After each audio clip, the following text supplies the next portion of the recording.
दंसण सहावं भोक्ष्यामि नियमसारम् केवली सुत केवली भणिदम्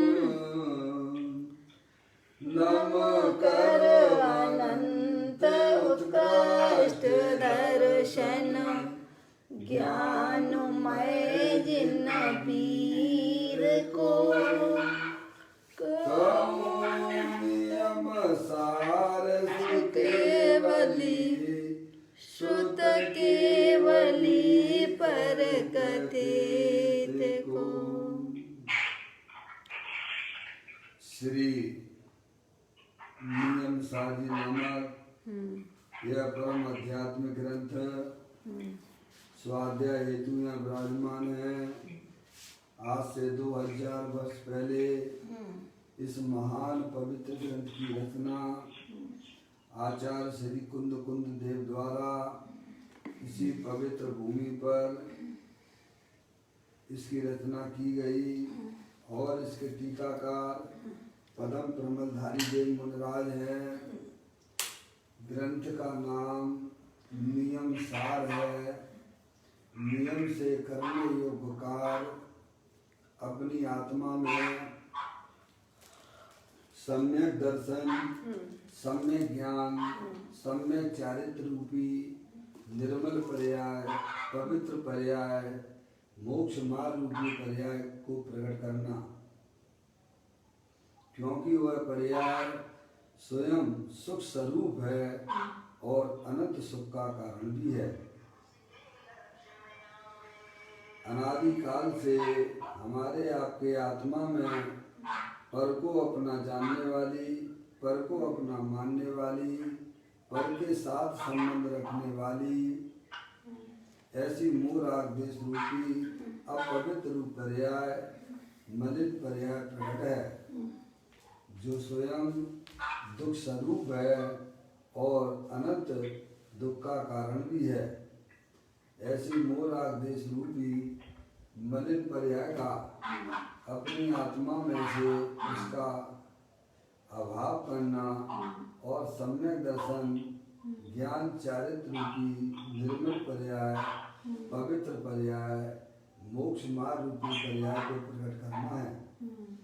ऐसे कार्य की प्राप्ति जिनवाणी माता के माध्यम से अपने आत्मा के स्वरूप को पहचानना, अपनी जो आत्म वस्तु है वह परद्रव और भावों से भिन्न है और अपने ज्ञानादि अनंत शक्तियों सहित तीनों काल विद्यमान वस्तु है। ऐसे ज्ञाया प्रभु परमात्मा का माँ जिनवाणी माता के द्वारा परिचय करके तत्पश्चात शरीर आदि ये सब कर्मकृत वस्तुएं हैं, इनका हमारे आत्मा के साथ में किसी प्रकार का कोई संबंध नहीं है। ऐसा सम्यक वेद ज्ञान करके अंतरोन्मुखी उपयोग के द्वारा अंदर जो अखंड ज्ञान ज्योति स्वरूप है उसमें ही अपनापन स्थापित करना, उसी को ही निज रूप से जानना और उसमें ही अपनी वर्तमान पर्याय को मन कराना, उसे ही अनंत परमात्मा धर्म कहते हैं। देखिएगा उसकी चर्चा आचार्य भगवंतों ने, मुनिराजों ने एक एक गाथा, टीका और कलश के माध्यम से हमें अपने आत्मा के स्वरूप को समझाया है। यहाँ पर श्री नियम सार के ग्रंथ के माध्यम से चौथा अधिकार चल रहा है, जिसका नाम है व्यवहार चारित्र अधिकार, जिसमें मुनिराजों के 13 प्रकार के चारित्र की चर्चा और पंच परमेष्टि के स्वरूप का वर्णन किया गया है। अभी तक हमारी चर्चा मुनिराज के 13 प्रकार के चारित्र की हुई। अनंत परमात्मा, सिद्ध परमात्मा, आचार्य परमेष्टि और उपाध्याय परमेष्टि की चर्चा हम आप पढ़ चुके हैं। अभी यहाँ पर 75वें नंबर की गाथा के माध्यम से साधु परमेष्टि की चर्चा है, उसका पाठ करते हुए आगे उस चर्चा को अपन पढ़ेंगे, समझेंगे। पाठ कर लेते हैं। निर्ग्रंथ है, निर्मोह है, व्यापार से प्रविमुक्त है, हैं साधु चौआराधना में जो सदा अनुरक्त है। यहाँ पर आचार्य कुंकुम देव साधु परमेष्टि के स्वरूप को बताते हुए कहते हैं कि वे साधु परमेष्टि निर्ग्रंथ हैं, यानी उन्हें बाह्य अभियंता समस्त परिग्रह के ग्रहण रहित होने के कारण वे निर्ग्रंथ हैं। निर्ग्रंथ का मतलब केवल नग्न दशा ही नहीं लेना है, अंदर से आत्मा की पर्याय में भी नग्न बना होना चाहिए। समझ में आया भैया? आत्मा का जो वास्तविक स्वरूप है वह पूर्ण वीतराग स्वरूप है, रागादिक रहित है। समझ रहे आप? वह अंदर में जब तक यह जीव इस प्रकार का नग्न नहीं होता है, कसायों से रहित नहीं होता है, तब तक उसकी बाहरी निर्वस्त अवस्था वह वास्तव में मुनिपना कहलाती नहीं है। तो इसीलिए कहते हैं कि वे निर्ग्रंथ साधु कैसे होते हैं कि अंतर से और बाहर से नग्न होते हैं, उन्हें ही वास्तव में निर्ग्रंथ कहा जाता है। दूसरा शब्द लिया कि निर्मोह हैं, उन्हें जो है किसी प्रकार का कोई मोह नहीं है। समझ रहे आप? निर्मोही है, किसी भी पर पदार्थ के प्रति उन्हें मोह नहीं है, किसी भी पर पदार्थ के प्रति राग नहीं है। ऐसे भी निर्ग्रंथ मुनि, दिगंबर मुनि निर्मोही हुआ करते हैं। और कैसे हैं वे साधु परमेष्टि? तो कहते हैं व्यापार से कोई मुक्त हैं, समस्त प्रकार के व्यापार से रहित हैं। समझ नहीं आप? समस्त प्रकार के व्यापार से रहित का मतलब क्या है भाई साहब? कि वे जो है अब उनकी पर्याय में किसी भी प्रकार का राग का व्यापार नहीं है, यानी अब उनकी पर्याय में वीतराग आनंद का व्यापार चल रहा है। किसका? ज्ञान का व्यापार चल रहा है, आनंद का व्यापार चल रहा है, अतीन्द्रिय आनंद का व्यापार चल रहा है, प्रचुर स्व संवेदन चल रहा है। समझ गए आप? बाहरी कोई भी व्यापार रागादिक जो है वे आत्मा के बाहरी तत्व हैं, ऐसा उनकी पर्याय में उसका व्यापार नहीं है। समझ गए आप? इस प्रकार से ये यहाँ चर्चा हुई है। आचार्य कुंकुम देव कहते हैं कि वे साधु परमेष्टि निर्ग्रंथ हैं, निर्मोह हैं और व्यापार से परिमुक्त हैं। साधु शव आराधना में जो सदा अनुरक्त रहते हैं। समझ गए आप? कैसे होते हैं जो साधु परमेष्टि? कहते हैं सम्यक ज्ञान, सम्यक दर्शन, सम्यक चारित्र और परम तप की आराधना में निरंतर उनकी पर्याय अनुरक्त रहती है। समझ गए आप? उनके वर्तमान दर्शन, ज्ञान, चारित्र और वीर में अपना ज्ञायक प्रभु परमात्मा ही वास करता है। ऐसे भी साधु परमेष्टि हुआ करते हैं, उन्हें हमारा कोटि कोटि नमस्कार हो। अब देखिएगा इसकी चर्चा पदम प्रमलधारी देव मुनिराज ने यहाँ टीका में की है, उसकी चर्चा अपन कल पढ़ चुकी हैं। अब एक एक पॉइंट, 4 पॉइंटों के माध्यम से यहाँ चर्चा आई है। एक तो कौन सी आई है? निर्ग्रंथ है, दूसरा निर्मोही है, तीसरा समस्त प्रकार के व्यापार से रहित हैं, और चौथा वे अपनी चौ आराधना में हमेशा हुए अनुरक्त रहते हैं। इस प्रकार 4 पॉइंट जो है साधु परमेष्टि के संबंध में पदम प्रमलधारी देव मुनिराज ने भी उसका विभाजन किया है। अब इसी गाथा और टीका के ऊपर पूज्य गुरुदेव श्री का यहाँ पर वचन है, उसको अपन यहाँ पर पढ़ते हैं और समझने का प्रयास भी हमारा होना चाहिए। देखिएगा पेज नंबर 283 नंबर के पेज पर है। प्रवचन रतन चिंतामणि चल रहा है। यह तीसरा भाग हमारा लगभग साधु परमेष्टि की चर्चा के साथ में समाप्त होने पर आ गया है। आप लोग जो है आगे का कारण कार्य के रूप में ये जो है आपको PDF फाइल में मिलेगा। प्रवचन रतन चिंतामणि के माध्यम से ना देखें। अब इसका जो है हार्ड कॉपी या बाहर नहीं है, झपके नहीं आई है, तो आपको कोई भी आपके घर पे बच्चा हो उससे वहाँ पे आप जो है शास्त्र भंडार में जाएंगे, महावीर बीतराग वाणी करके है, बीतराग वाणी में आप जाएंगे, वहाँ पर जो है शास्त्र भंडार मिलेगा। उस शास्त्र भंडार में कारण कार के रूप में नियम सार की चर्चा पूज्य गुरुदेव श्री के प्रवचन के माध्यम से आई है। उसको आप वहाँ पे तीसरा भाग है, उसमें कई भाग दिए गए हैं, आप तीसरे भाग में इसका तीसरा नियम सार जी का चौथा भाग, दोनों नहीं चौथा और पांचवा भाग नियम सार ग्रंथ का पूज्य गुरुदेव श्री का उसमें प्रवचन है। तो आप तीसरा कारण कार का उसमें आप जो है वहाँ से प्रिंट निकलवा लीजिए, 77वें नंबर की गाथा से वहाँ से आप प्रिंट निकालिए और फिर आगे की चर्चा अपनी अब ये अपन प्रारंभ कर पाएंगे उससे। ये तो लगभग अंतिम गाथा चल रही है, समझ नहीं, आप देखिएगा। अब अपन आगे बढ़ते हैं प्रवचन रतन चिंतामणि के माध्यम से गाथा नंबर 75 पर पूज्य गुरुदेव श्री उसी गाथा और टीका का विशेष खुलासा करते हैं। देखें, अब जैन साधु किसे कहना, यह बात इस 75वीं गाथा में करते हैं। यहाँ एक भाई ने प्रश्न किया, क्या अन्य धर्म में सच्चे साधु होते हैं? क्या अन्य धर्म में साधु होते हैं? साधु होते हैं, सच्चे साधु होते हैं। ब्रैकेट में सच्चे शब्द लिया है। तो उत्तर में उसका कहने का मतलब यही है कि जो है जैन दर्शन के अलावा अन्य मतों में क्या भी सच्चे साधु जो कहे जाए, साधु तो कहे जाते हैं, क्या भी साधु सच्चे होते हैं क्या? क्योंकि यहाँ पर यह बात प्रश्न क्यों उत्पन्न हुई है, क्योंकि साधु की बात चल रही है ना, साधु परमेष्टि की बात चल रही है ना। तो उसमें लिखा हुआ है, तो नमो का मंत्र पढ़ते हैं, लोक में जितने भी साधु हैं उन सबको मेरा नमस्कार।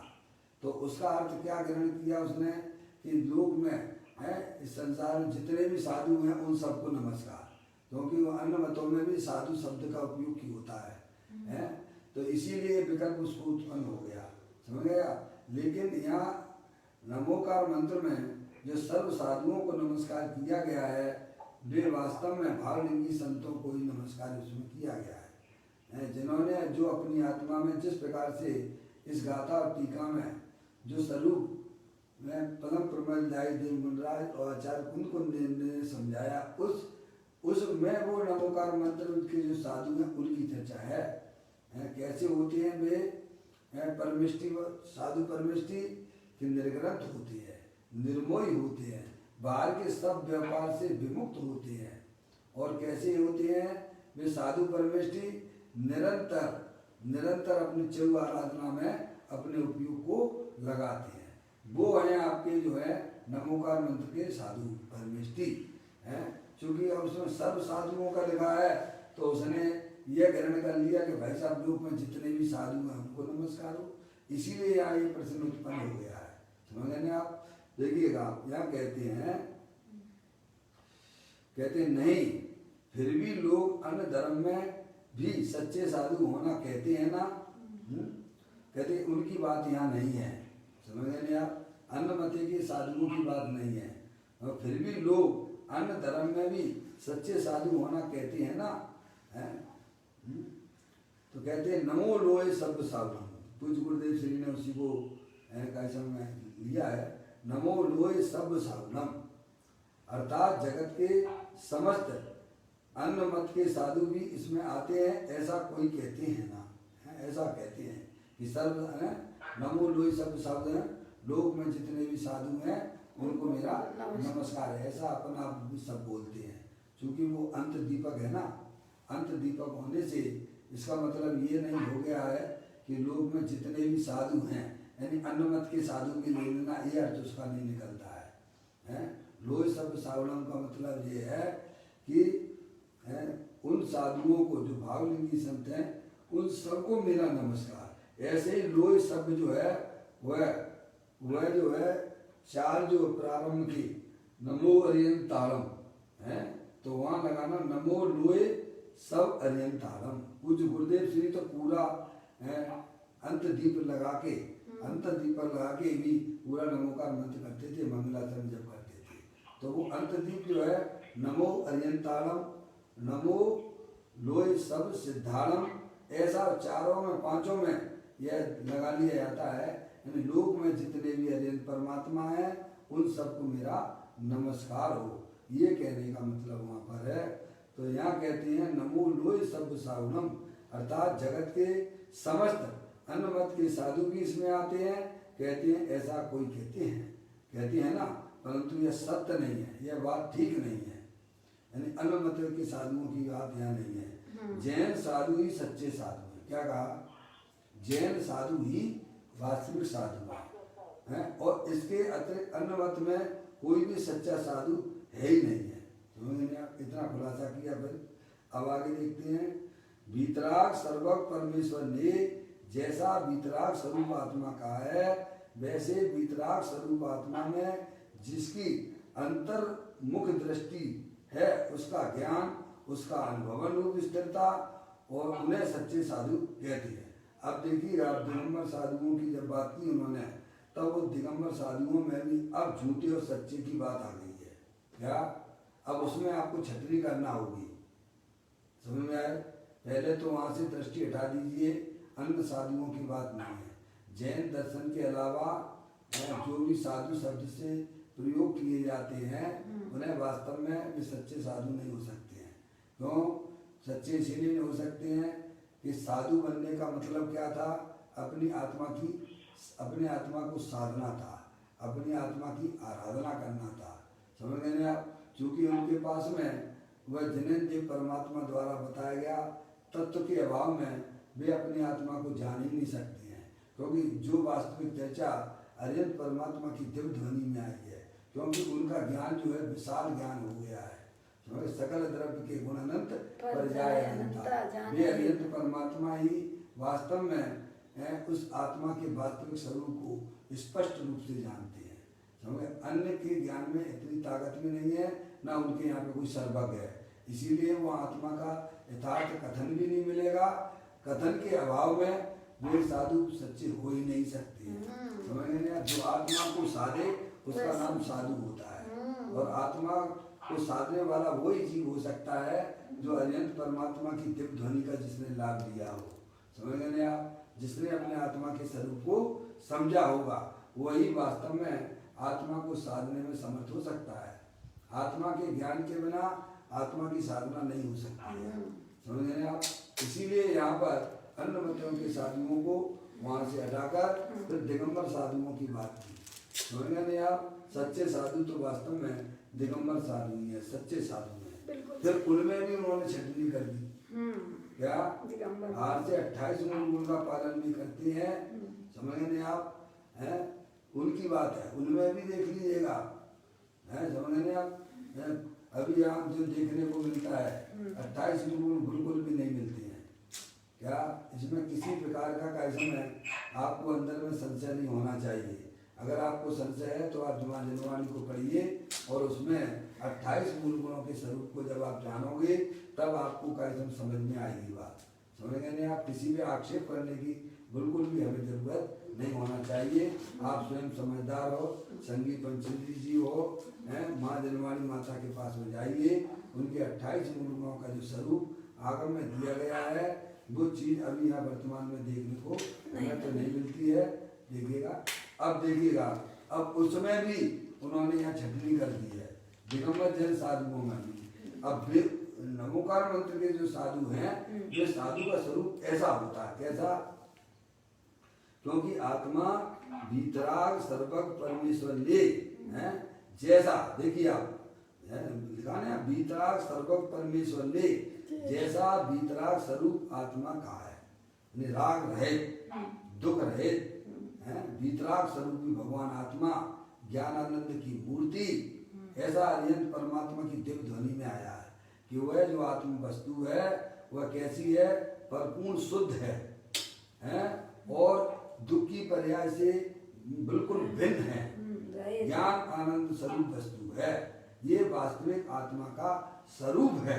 समझ गए आप? ये अरिहंत परमात्मा ने बताया है। परद्रव्य से भिन्न और अपने भावों से अभिन्न ये आत्म वस्तु का स्वरूप है। यह वस्तु की शुद्धता है। क्या है शुद्धता? परद्रव्य से भिन्न और अपने भावों से अभिन्न। अपने भावों में उसकी गुण और शक्तियां ले लेना चाहिए। मोह राग द्वेष के परिणाम की वहाँ बिल्कुल भी जरूरत नहीं होती है। समझ गए ना? ऐसी शुद्ध वस्तु अरिहंत परमात्मा के दिव्य ध्वनि में आई है।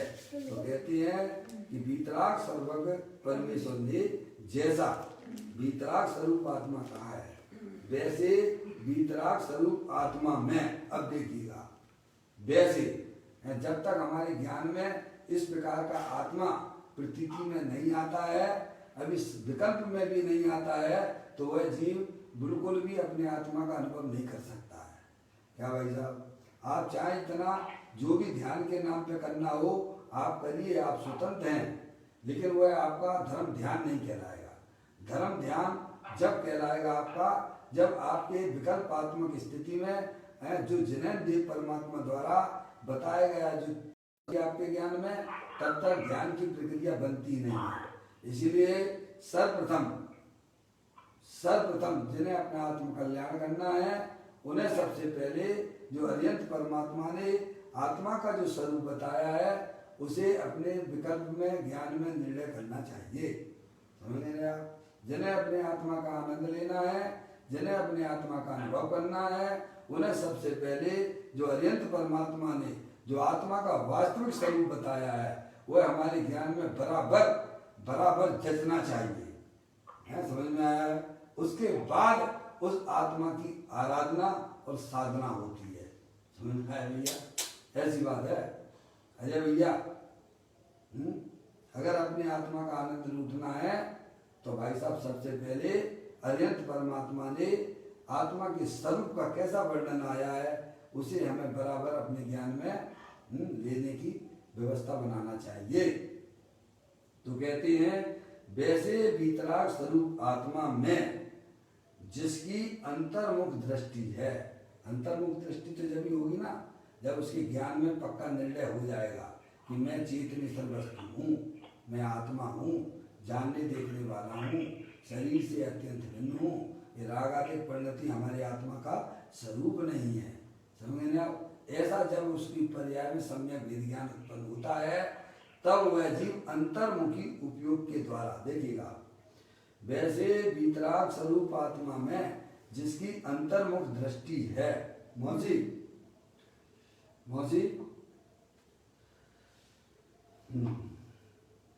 मौसी आवाज आ रही है? पता नहीं, चलिए मम्मी आवाज आ रही है? समझ गए आप? अब यह बताते हैं साधु परमेष्टि, सच्चे साधु परमेष्टि किसे कहते हैं।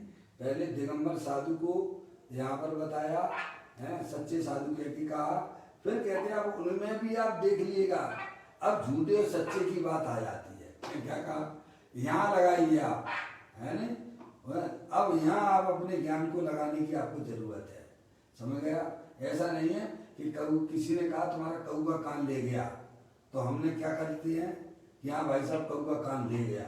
नहीं, आप देखिए, वो जो कह रहा है कि भाई साहब कऊ का कान ले गया है, तो तुम्हारा कर्तव्य बनता है कि कान पे हाथ लगा के देख लो कि कऊ का कान ले गया कि नहीं ले गया है। ऐसे कोई कहता है कि भाई साहब ये सच्चे साधु हैं और तुम अपना ज्ञान बिल्कुल मत लगाओ और उनकी जो है कैसा उनके पीछे पीछे घूमते रहना। समझ गए ना आप? ये कोई ज्यादा चतुराई नहीं है। समझ गए ना आप? कोई भी चीज मटका भी लेने जाते हो मार्केट में, 200-100 रुपए का मटका लेने जाते हो, तो बराबर ऐसे उठा लाते हो क्या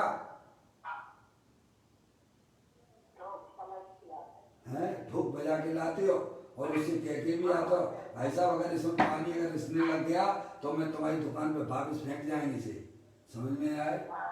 हैं? इतनी 100 रुपए खर्च करने के लिए आप जो है बराबर उसको जो है अपने ज्ञान की कसौटी पे कसते हो, पर धर्म के मार्ग में आप इतने शिथिल क्यों हो जाते हो, जो कि हमारे आत्म कल्याण के लिए अत्यंत जरूरी है।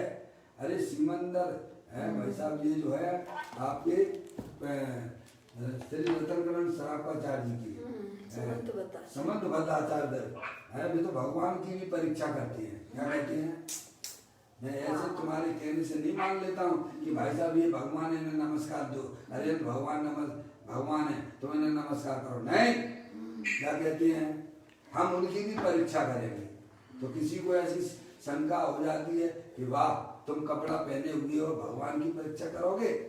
अभी तो लोग में यही चर्चा होने लग गई है? तुम करोगे मुनियों की पहचान है? तुम करोगे? अरे भाई साहब, हम मुनि की क्या भगवान की भी परीक्षा करेंगे। हमारे समंत बता हमारे जो है गुरु आचार्य जो आचार्य जो है समंत बता आचार्य समझ गए, उन्होंने भी कहा भगवान की परीक्षा की है। समझ गए? हम ऐसे गुरुओं के शिष्य हैं। तो समझ में आया, हम तो हर चीज कसौटी पे कसेंगे। क्या बिना कसौटी के कोई भी हम एक पग भी आगे नहीं चलेंगे।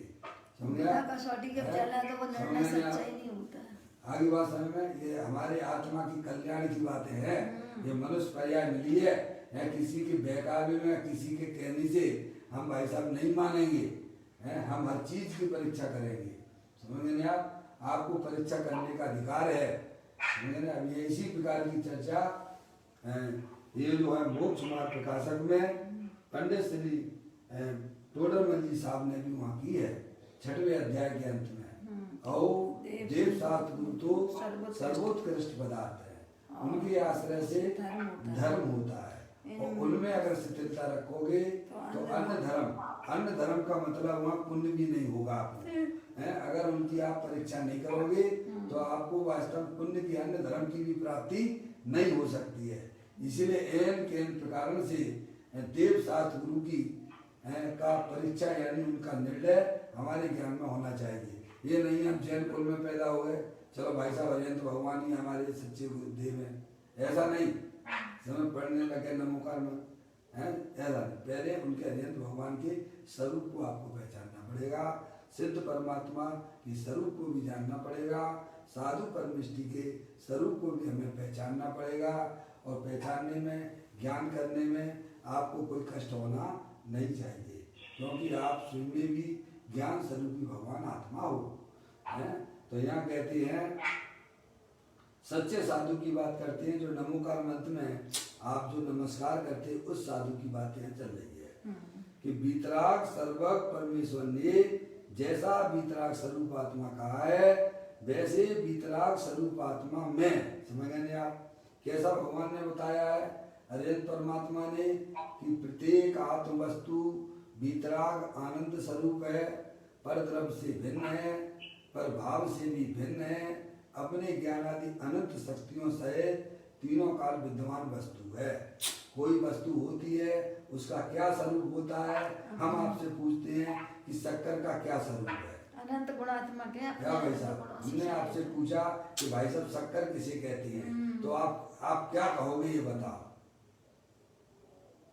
हैं? आपसे पूछा जावे कि भाई साहब शक्कर का क्या स्वरूप है, तो आप क्या कहोगे? आप यही तो कहोगे कि शक्कर तो मीठी होती है। कैसी होती है? मीठी होती है। आपका जवाब यही तो आएगा ना। तो वह शक्कर मीठी है, वह शक्कर डिब्बे में रखी हुई है, तो डिब्बे से भिन्न है क्या भिन्न है? भिन्न है। और शक्कर के ऊपर मान लीजिए थोड़ा सा खारापन भी उसमें लग गया है, तो वह खारेपन से भिन्न है क्या भिन्न है? भिन्न है। ऐसे ही अनंत परमात्मा कहते हैं कि प्रत्येक आत्मा वीतराग आनंद स्वरूप है, ज्ञानानंद मूर्ति है। जितने भी संसारी जीवों के शरीर दिख रहे हैं, एक इंद्री से लेके संगी पंचेंद्री तक उनमें रहने वाला वह भगवान आत्मा सदा काल उस शरीर रूपी डिब्बे से भिन्न है और अपने ज्ञानेश्वर है, ज्ञानानंद स्वरूप है। क्या कहते हैं? मैं ज्ञानानंद स्वरूप हूँ। क्या कहते हैं भगवान? अरे परमात्मा ये कहते हैं कि प्रत्येक आत्मा वीतराग आनंद स्वरूप है। ऐसे ही अपना भगवान आत्मा कोई भी शरीर हो उससे अत्यंत भिन्न है। जैसे शक्कर डिब्बे से भिन्न है, ऐसे ही हमारा भगवान आत्मा शरीर से भिन्न है। फिर दूसरी बात कही कि राग की परिणति से भी भिन्न है। वीतराग स्वरूप है, आनंद स्वरूप है। शक्कर के ऊपर थोड़ा सा भी कहीं खारापन आ गया है, पर उस खारापन रूप वह आत्मा, वह मिठाई शक्कर होती नहीं है। समझ गए आप? ऐसे ही अपना भगवान आत्मा संसार अवस्था में कैसे भी रागाधिक रूप परिणतियां, समझ गए आप, गंदगी होती हो आत्मा की पर्याय में, पर उस गंदगी से हमारा आत्मा तीनों काल भिन्न है।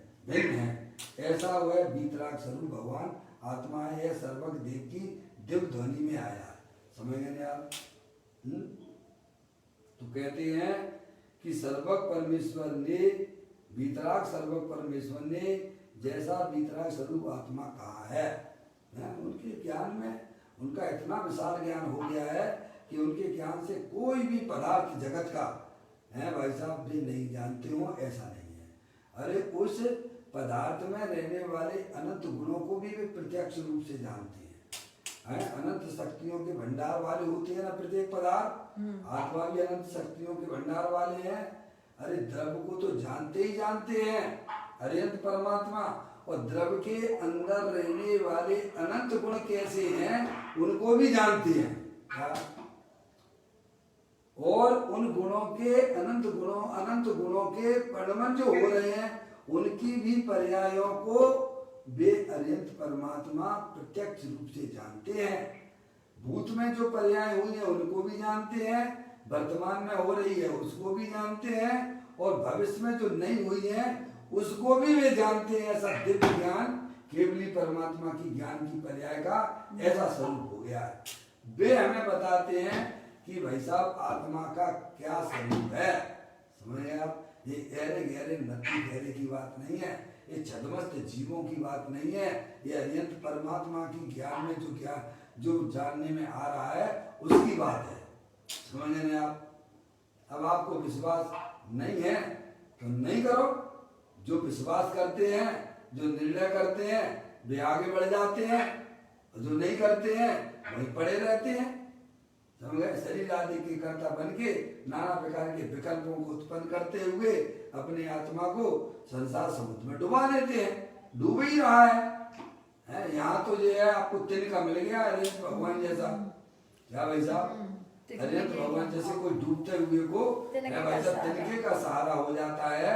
ऐसे ही हमारी आत्मा अनंत संसार भव समुद्र में डूब रही थी, और यहाँ भाई साहब अरिहंत परमात्मा रूपी तिनका मिल गया है। आप उसके सहारे से अगर तिरना चाहते हो तो तिर जाइए, और नहीं तिरना है तो डूब तो रही हो।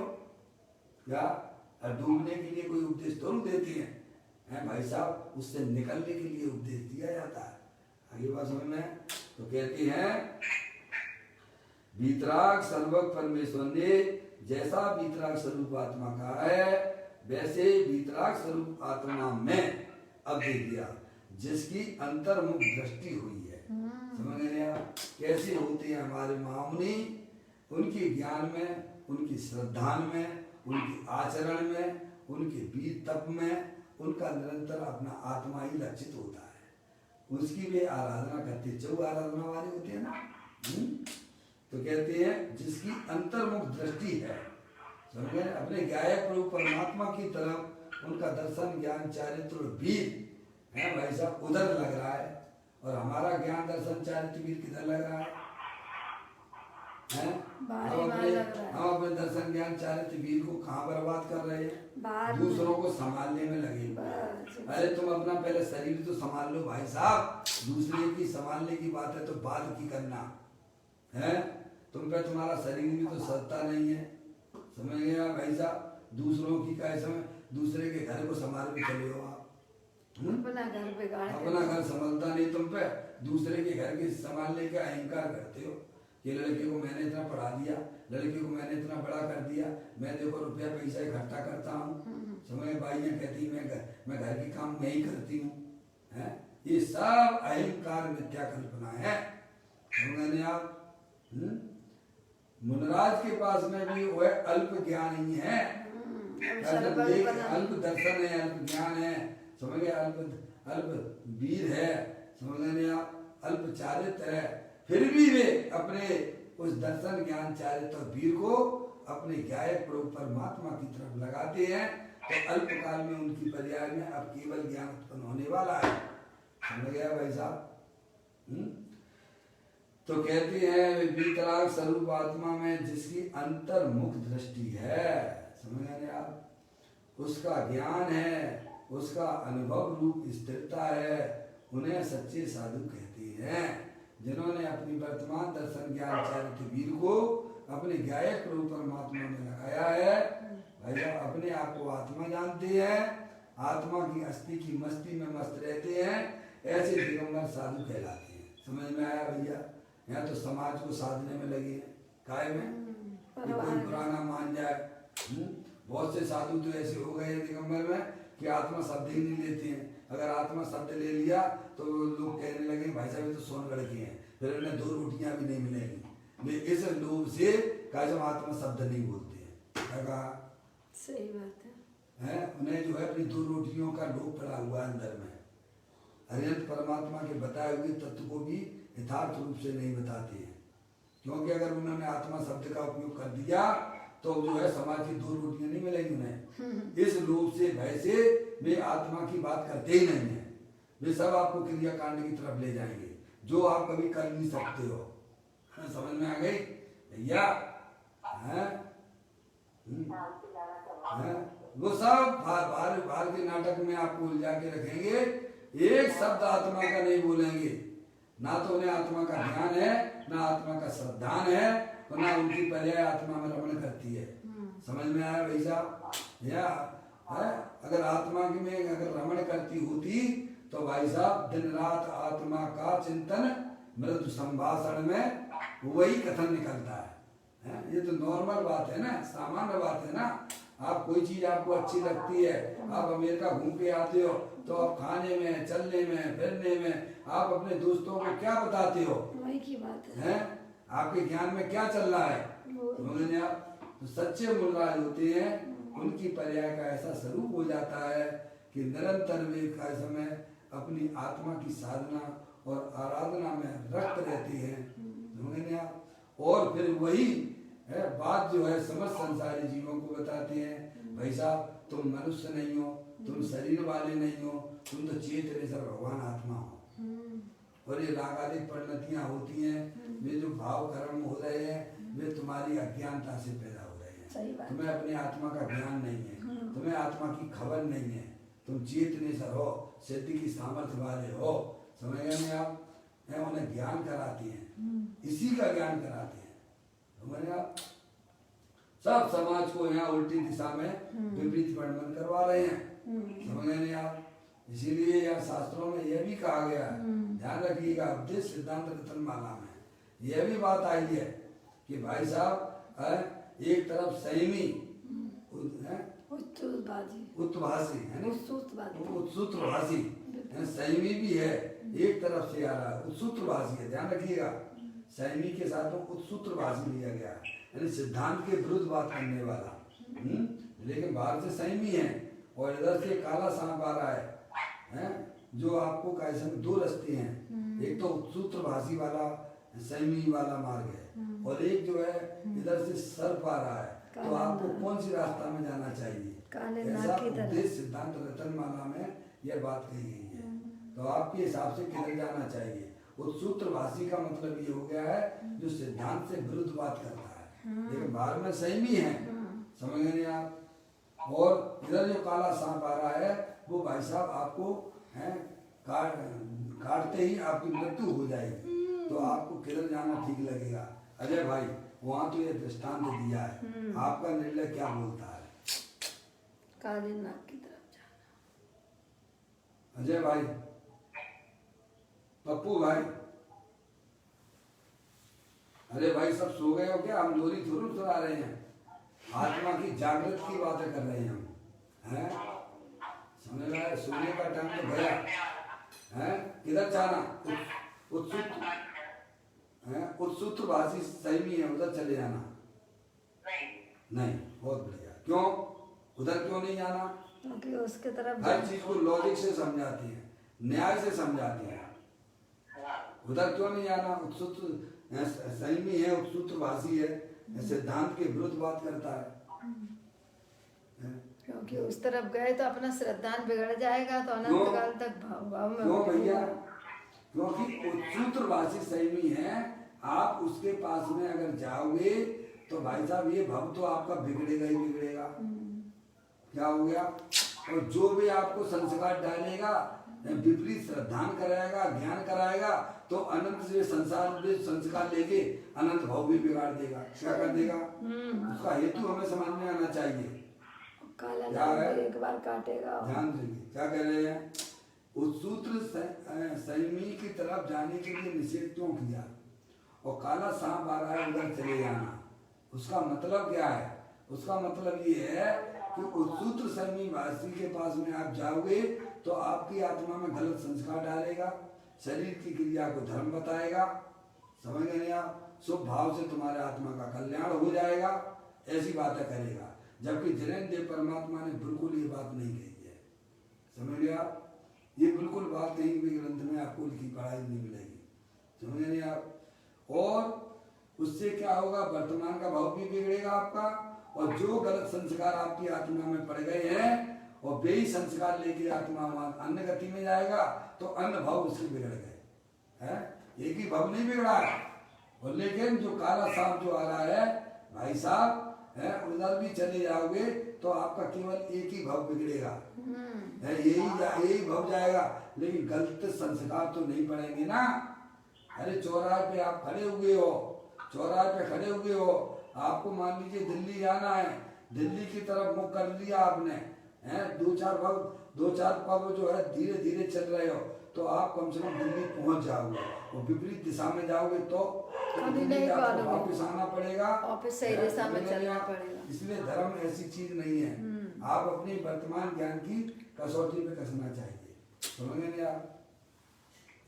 जब ये बात ये कही जाती है, ऐसे ही ग्रंथों में, ऐसे ही ग्रंथों के अंदर प्रथमान योग आदि ग्रंथों में भी ये कहा है कि अपनी बच्ची की शादी किधर से करना है?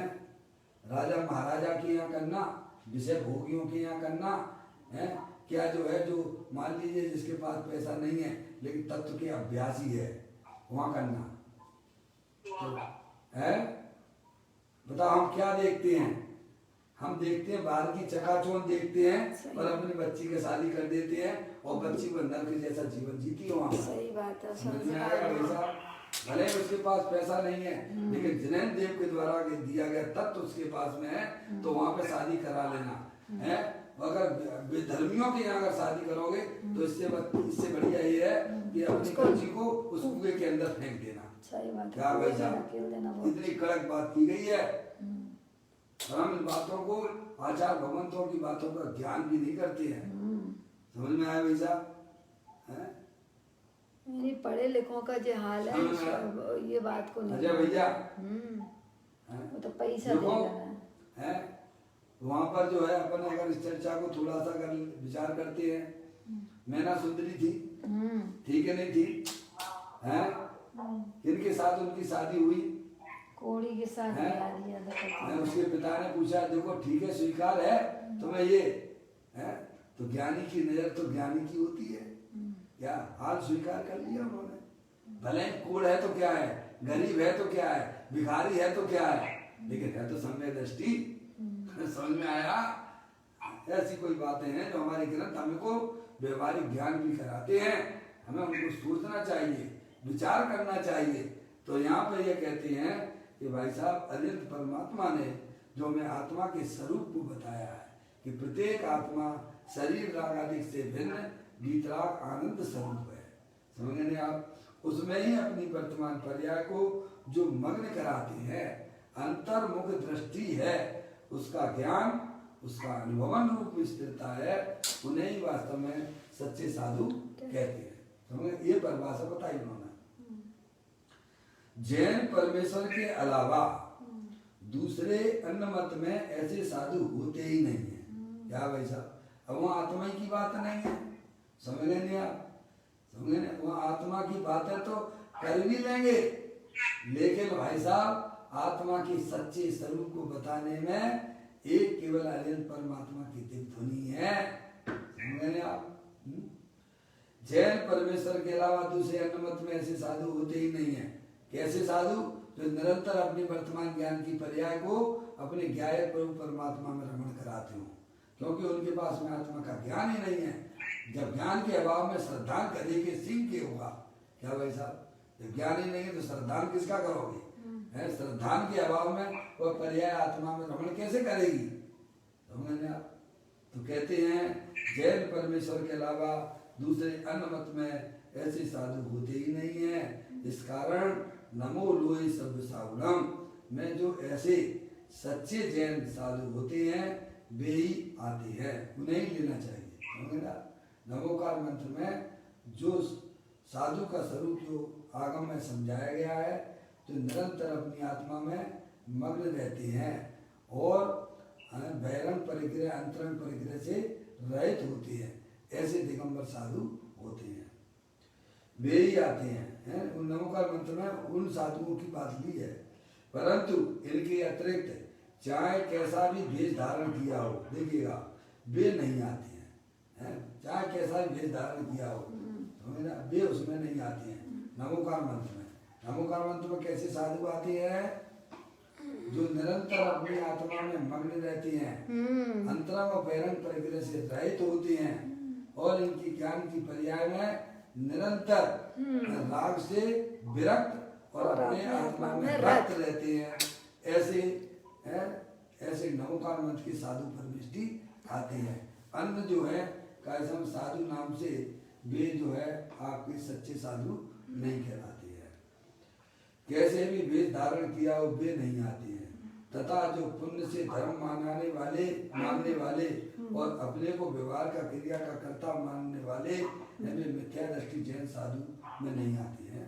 आज सब यही चर्चा चलेंगे। आप कैसे आधा घंटा 1 घंटा अपने घर गृहस्थी में से समय निकाल के गए हो आप, चलो भैया महाराज जी के पास में अपन जो है कुछ धर्म की बातें सुनेंगे, तो वहाँ जाओगे आप तो भाई साहब पहले भगवान की पूजा करो, भगवान की भक्ति करो, ज्यादा हो तो भाई साहब यहाँ पे जो है एक कमरा बनवा दो, इतने पैसा दान दे दो, आपका समय बर्बाद कर दिया।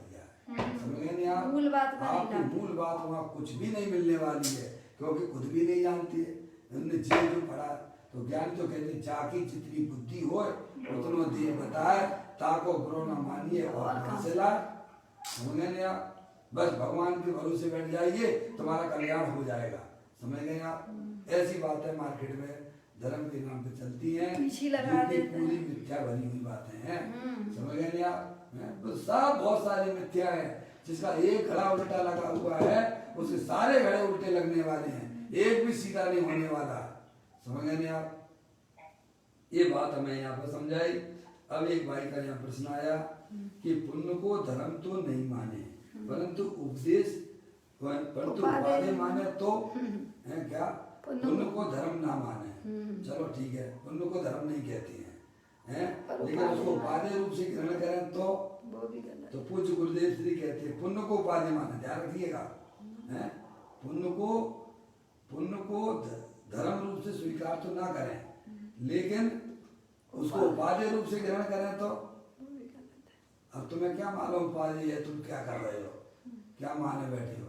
समझ नहीं आप? भगवान के भरोसे तुमने नहीं है, छोड़ी नहीं है, तो यही तो उपाधि हो गया कि सब भगवान हमारा कल्याण करेंगे।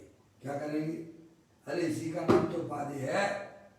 अनुव्रत ले लेंगे, महाव्रत ले ली तो हमारा कल्याण तो हो ही गया। क्या भाई साहब? यही तो उपाधि रूप से ग्रहण कर लिया आपने। देखिए उत्तर पूज्य गुरुदेव श्री के द्वारा वह तो एक ही बात है। क्या कह दिया? पुण्य को धर्म नहीं माने, अरे वो पुण्य को ही धर्म माने बैठा हुआ है। अब तो भाई उपाधि मान ही रहा है। वे हमारा कल्याण कर देंगे, पर धर्म हमारा कल्याण कर सकता है, ये आपने उपाधि रूप से ही उसको ग्रहण किया है। समझ गए आप? यह वह तो एक ही बात है, वितराग मूर्ति आनंदमय आत्मा ही उपाधि है। जगत में अगर किसी जीव को उपाधि रूप से अगर कोई है तो अपना चेतन भगवान आत्मा जो अनंत शक्तियों के भंडार वाला है, सिद्ध की सामर्थ्य वाला है, ऐसे गायक प्रभु परमात्मा वही हमारे लिए सर्वस्व रूप से उपाधि रूप से ग्रहण होना चाहिए। जगत में अगर कोई हमारे को शरण देने में अगर कोई समर्थ है तो वह हमारा चैतन्य स्वरूपी भगवान आत्मा है। समझ गए आप? और कोई भी पदार्थ मुझे सुखी नहीं कर सकता है। मेरे कल्याण में अगर कोई निमित्त होता है तो मेरा त्रिकालिक ध्रुव भगवान आत्मा होगा। समझ गया भाई साहब? ऐसा ज्ञान श्रद्धान हुए बिना भाई साहब पर्याय का बैर मुखा टूट नहीं सकता है। क्या इस प्रकार का ज्ञान और श्रद्धान हुए बिना पर्याय की बैर मुक्ता कोई रोक नहीं सकता है। मेरा कल्याण मेरा भगवान आत्मा के द्वारा ही होगा। समझ में आया भाई साहब? दुनिया में अगर कोई शरण है तो मेरा भगवान आत्मा ही है। समझ में आया? ऐसे ज्ञान और श्रद्धान के बिना पर्याय की बैर मुक्ता को कोई नहीं रोक सकता है। समझ नहीं आप? ज्ञानी जीवों की पर्याय का परिणाम ऐसा हो गया है कि भाई साहब जगत में अगर कोई शरण है तो मेरा वह शुद्धात्मा ही है, और शुद्धात्मा के आश्रय से ही हम इस संसार को जीत पाएंगे। क्या कहा भाई साहब? उसी के सहारे से बाहर में है तो पंच परमेष्टि बस समझ गया? पंच परमेष्टि से तो नैया डूबने वाली है। क्या कहा भाई साहब?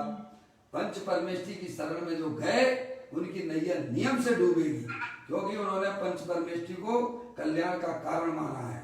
समझ गए ना आप? कल्याण का कारण तो वास्तव में हमारा त्रिकालिक ध्रुव भगवान आत्मा है। समझ में आया भाई साहब? वो तो ऐसे कह दिया है कि तुम्हारी पर्याय जो है आत्मा में स्थिर नहीं हो पाती है, इसीलिए ज्ञानी लोग भी हैं भाई साहब उस विकल्प को हैं, समझ गए नहीं आप, तोड़ने के लिए क्या भाई साहब, हालांकि उनके निमित्त से नहीं टूटती है। ऐसा कोई निमित्त नैमित्तिक संबंध है भाई साहब, टूटती तो अपने क्या है परमात्मा के आश्रय से ही है। फिर भी आरोप व्यवहार से कहा जाता है कि भाई साहब अर्यंत आदि से हमारे प्रयोजन की सिद्धि हो जाती है। ये सब व्यवहार का कथन है। तो हमारे प्रयोजन की सिद्धि तो हमारे भगवान आत्मा के माध्यम से होती है, क्योंकि पंच परमेष्टि ने भी हमें अपने आत्मा की शरण बताई है। क्या बताई है? क्या बताया पंच परमेष्टि ने?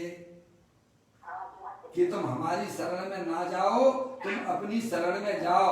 इसीलिए वे व्यवहार से निमित्त रूप से शरण रूप से कहे गए हैं। समझ में आया? अगर वे ये बात भी ना बताएं तो वे पंच परमेष्टि भी हमारे भाई साहब निमित्त नहीं कहलाते हैं। समझ गए? वे सच्ची बात हमें बताते हैं, इसीलिए बाहर में पंच परमेष्टि को शरण कहा गया। और निश्चय से तो अपना भगवान आत्मा ही एक शुद्धात्मा ही शरण है। शुद्धात्मा और पंचगुरु जग में शरण होए, उदय जी के प्रथा मान कल्पना होए। समझ लेने आप ऐसा। इसके बाद अगर उसकी पर्याय जाती है तो समझ लेना चाहिए वह नियम से संसार समुद्र में डूबने वाला है।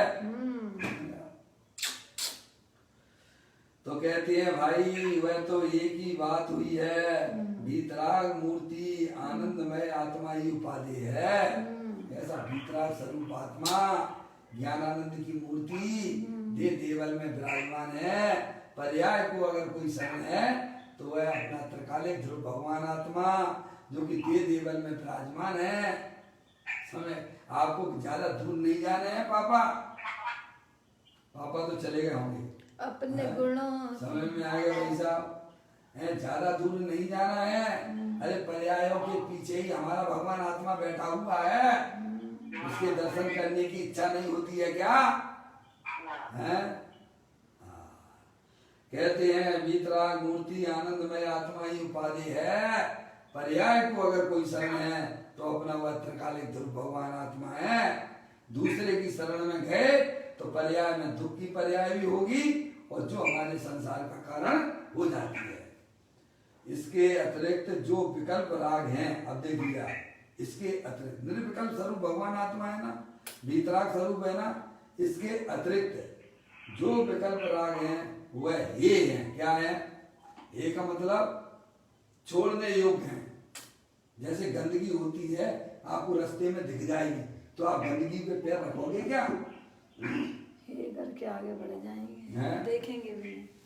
अरे भाई अगर रास्ते में आप जा रहे हो और रास्ते में आपको गंदगी अगर दिख जाए तो आप उस पर पैर रखोगे क्या? नहीं। हैं? देख के आगे हट जाओगे। समझ गए ना आप? ऐसे ही मार्ग में जितने भी विकल्प आते हैं भाई साहब वे उनको मोक्ष मार्ग में चलने वाला जीव उनको इग्नोर कर देता है। क्या कर देता है? अनदेखा कर देता है, गंदगी देखने लायक नहीं है। समझ नहीं आप? ऐसे ही कहते हैं कि ईश्वर के अतिरिक्त जो विकल्प राग हैं वह ये हैं। ए का मतलब ये है कि वे देखने लायक भी नहीं है। क्या? वे आदरणीय नहीं है। मार्ग में आते जरूर हैं, क्या? मोक्ष मार्ग के बीच में रागादिक परिणतियां, समझ गए आप? भूम का अनुसार अशुभ परिणाम भी रहते हैं, चौथे गुण स्थान वृत्ति को, पांचवें गुण स्थान वृत्ति को है, और बीतराग परिणति भी चलती है मोक्ष मार्ग की। मुनिराज को पुण्य पाप के परिणाम नहीं रहते हैं, मात्र जो है शुभ परिणाम है, और अपने बीतराग विचुर सम्मेलन चल रहा है उनकी वजह। समझ गए आप? तो कहते हैं इसके अतिरिक्त जो विकल्प राग है वह ये है। ऐसा नहीं मानने वाला मिथ्या दृष्टि जीव है, जो राग को कल्याण का कारण मानता है, शुभ राग को कल्याण का कारण मानता है, और निमित्त को वह कल्याण का कारण मानता है। वह वास्तव में वह पुण्य भाव को ही उपादेय रूप से ग्रहण करता है, और वही वह उपादेय रूप से जानता है, और उसे मिथ्या दृष्टि जीव कहते हैं। और उसे जैन साधु में नहीं गिना जाता है। यानी नमोकार मंत्र के जो साधु परमेष्ठी हैं उसमें कैसे में उसकी गिनती नहीं आती है। यहाँ गाथा में पहला शब्द ही यह है, क्या है? बावल विप्रमुक्का, अर्थात साधु व्यापार से विमुक्त हैं। ऐसे साधु बीतराग मार्ग में ही होते हैं।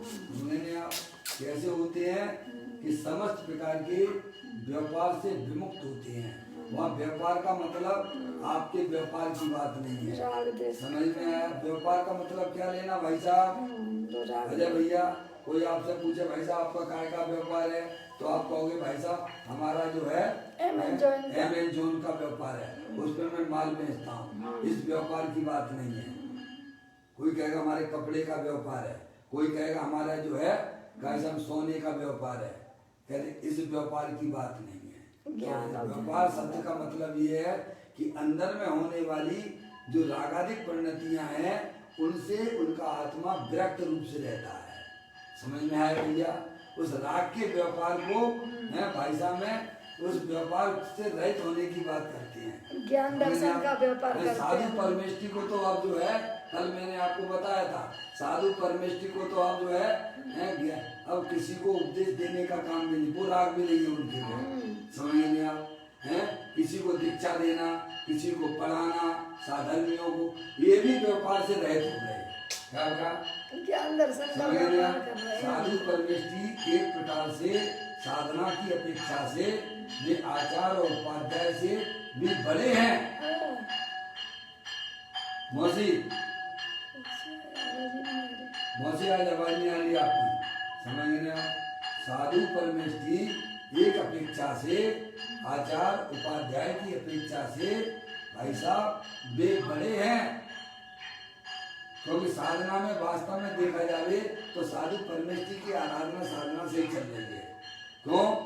क्योंकि अब कोई विकल्प ही नहीं है। क्या? किसी को पढ़ाने का विकल्प नहीं, किसी को दीक्षा देने का विकल्प नहीं। समझे हैं? अपना जीवन जी। अब तो वे निरंतर अपने, इसीलिए आचार परमेष्ठी अपना पद छोड़ देती हैं। क्या कर देते हैं? तो पद छोड़ दिया है तो वे नीचे आ गए हैं कि वे ऊपर बढ़ने के लिए छोड़ा उन्होंने।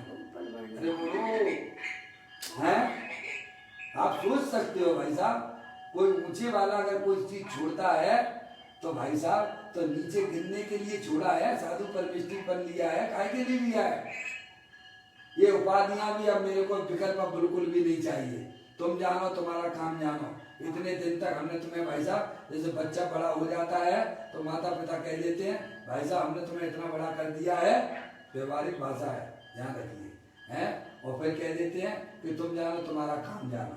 ऐसे ही आचार्य परमेष्ठी ने इतने दिन तक जो अपना संघ चलाया, भाई साहब अब जो है कह दे तुम संभालो, अब तो मैं ये जो है सीधे सिद्ध परमात्मा से के पास जाना है, सिद्ध पर्याय प्रकट करनी है, केवल ज्ञान प्रकट करना है। समझ रहे हैं? वह लक्ष्य भी छोड़ देते हैं और एक सामान्य साधु हो जाते हैं।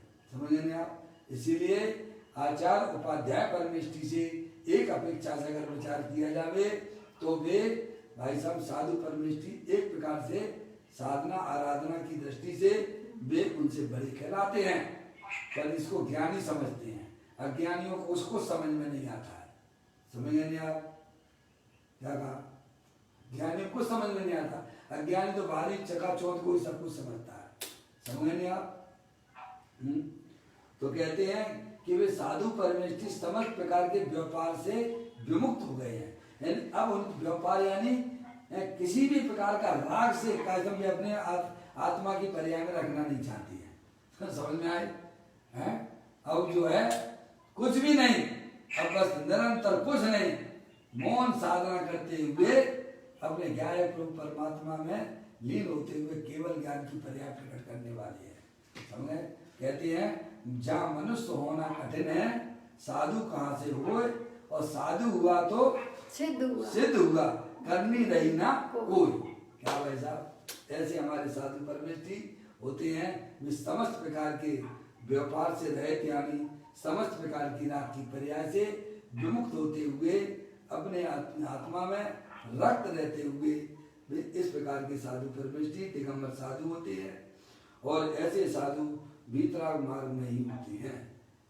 अब कहते हैं, देखिएगा ये जो लाइन है परम प्रबंधाई देव महाराज के ऊपर पूज्य गुरुदेव श्री हमें समझाएंगे। यह निरंतर अखंड परम तपस्सरण में निरत लीन ऐसे सर्व साधुओं के स्वरूप का कथन है।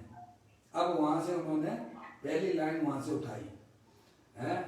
ये तो ऊपर जो चर्चा पूज्य जो अपने जो है आचार्य कुंदकुंद देव के द्वारा, अब ये टीका को छूते हुए बात करते हैं पूज्य गुरुदेव श्री। निरंतर अखंडित परम तपस्सरण में निरत लीन ऐसे सर्व साधुओं के स्वरूप का यहाँ कथन चलता है। तो पूज्य गुरुदेव श्री इसी लाइन का खुलासा करते हैं। देखो यहाँ कहते हैं कि साधु निरंतर अखंडित परम तपश्चर्या चारित्र में लीन है, जो अतीन्द्रिय आनंद स्वरूप आत्मा में उग्र पुरुषार्थ से एकाग्र हुए वे साधु हैं, जिन्होंने अपनी वर्तमान ज्ञान की पर्याय को अपने ज्ञायक प्रभु परमात्मा को मुख्य करते हुए उसमें अपनी पर्याय को जो मग्न कराते हैं, उन्हें ही वास्तव में साधु परमेष्टि कहते हैं। निरंतर अखंडित परम तपश्चर्या में निरत कहने से आशय यह है कि इच्छा से रहित है। अब बिल्कुल बाहर बिल्कुल नहीं घूमना है। क्या भाई साहब? बहुत हो गया, बाहर डोलते डोलते बाहर दृष्टि करते करते पूरी तरह से पर्याय में लॉकडाउन कर दिया है उन्होंने। समझ गया? राग से भी विमुक्त हो गए हैं और अपने ज्ञायक प्रभु परमात्मा की साधना और आराधना में निरंतर रक्त हो रहे हैं। ऐसे होते हैं साधु परमेष्टि। समझ में आया भैया? दूसरों की पंचायतें निपटाने के लिए नहीं होता, इसके लिए तो घर गृहस्थी बहुत थी। समझ में आया? समझ में आया? साधु के स्वरूप को पता नहीं भाई साहब। क्या कहते हैं? कहते हैं निरंतर अखंडित परम तपश्चर्या में निरत कहने से आशय है कि इच्छा से रहित हो गए ना, इच्छा से रहित अमृत स्वरूप भगवान आत्मा में लीन है। देखो साधु पंच महाव्रत में अथवा 28 मूल गुण में लीन है, ऐसा नहीं कहा। समझ गए नहीं आप? ये अपने 28 मूल गुण तो जो है भाई साहब उसमें नहीं, भी तो होते हैं तो हो रहे हैं, तो हमें उनसे कोई तकलीफ नहीं है। क्या जो जीव अपनी आत्म साधना में रत रहता है तो उसके जीवन में ये सब चीजें देखी जाती है। 28 मूल गुण का भी पालन उनकी पर्याय में देखा जाता है। समझ रहे नहीं आप? उसमें कोई बहुत बड़ी बात नहीं है, क्योंकि पंच महाव्रत आदि तो विकल्प है, आश्रम है, इसमें साधु उसमें लीन नहीं होते। ऐसी बहुत कड़क बात की है। क्या कहा भाई साहब? है समझे? जब सुराग में रक्त नहीं है तो तुम्हारी पंचायत को निपटाने बैठेंगे क्या? मंदिर बनवाएंगे क्या? है वो कमरा की बात करेंगे कि भाई साहब यहाँ एक कमरा बनवा दीजिए। कमरा बनवाना समझते हो क्या होता है? कमरे के लिए पैसे मांगना, त्यागी व्यक्तियों के लिए कमरे के लिए पैसे मांगना मालूम क्या होता है? कृत कार्य तन्मोदना होती है। जैसे मकान बनाने में जो हिंसा होती है उतनी हिंसा का पाप उनको मिलेगा। इनको जो इस प्रकार की चर्चा करती है। तो प्रतिभा स्थली मुद्रा हो गई ना, प्रतिभा स्थली वगैरह बनवा रहे हैं। हाँ, तो समझ लीजिए आप, हैं, ये काम नहीं है मुनिराजों का। मुनिराजों का काम तो समस्त प्रकार की, अरे 28 मूल गुण की पर्याय से भी विमुक्त हुए, ज्ञान और ध्यान के अलावा पाप के कार्यों की कौन करे? मंदिर बनवाने में पाप होता है कि पुण्य होता है? आप बताइए आप मेरी ईमानदारी से। पाप ही होता है। अरे मकान बनवाने में पुण्य होता है कि पाप होता है? पाप। कितने जीवों की अनछना पानी लगाओगे आप? कितने एक ईंट के अंदर कितना पानी पीते हैं, समझिए आप। ऐसी चर्चा तो मुनिराज कभी करते ही नहीं है। मैंने आप ये अशुभ राग तो छोड़ो, 28 मूल गुण के राग के प्रति भी वे निरुत्साही हैं। मैंने आप उत्साह उनका अगर कोई है तो अपने न्याय प्रभु परमात्मा की तरफ है। तो कहते हैं पंच महाव्रत आदि तो विकल्प हैं, आश्रम हैं, इसमें साधु उसमें उनमें लीन नहीं होती। ऐसे बहुत खराब बात है भाई, यह तो वस्तु की स्थिति है, कोई यहाँ संप्रदाय की बात कोई संप्रदाय की नहीं है। समझेंगे आप, यहाँ तो वस्तु स्वरूप को बताया जा रहा है। आत्मा भीतराग मूर्ति है, उसके स्वरूप में जिन्हें निरंतर अखंडित परम स्थिरता लीनता हुई है, यहाँ उन सर्व साधुओं के स्वरूप का यहाँ पर कथन है। अब साधु कैसे होते हैं उसकी चर्चा अब यहाँ चालू होगी। अभी आपकी चर्चा में आचार्य कुंदकुंद देव की गाथा को पढ़ा, पूज्य गुरुदेव श्री ने थोड़ा वहाँ खुलासा किया है, और एक लाइन जो है पदम प्रबलदायी देव मुनिराज ने कि मुनि कैसे होते हैं, साधु कैसे होते हैं, निरंतर अपनी आत्मा में मग्न रहते हैं, लीन रहते हैं, उसकी चर्चा पढ़ी।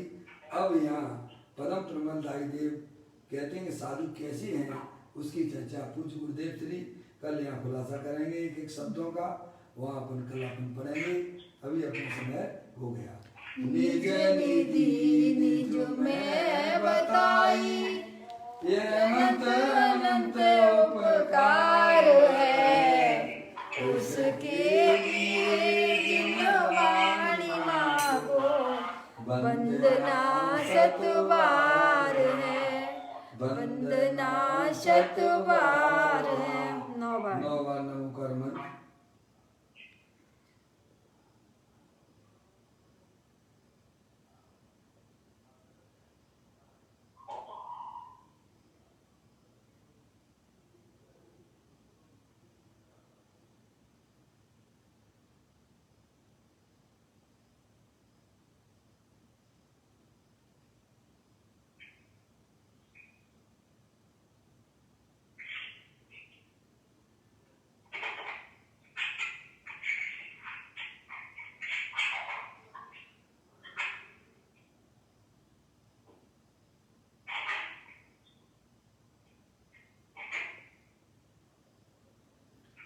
गुरुद्वात्संग जनवाणी माता की जय। महाजय।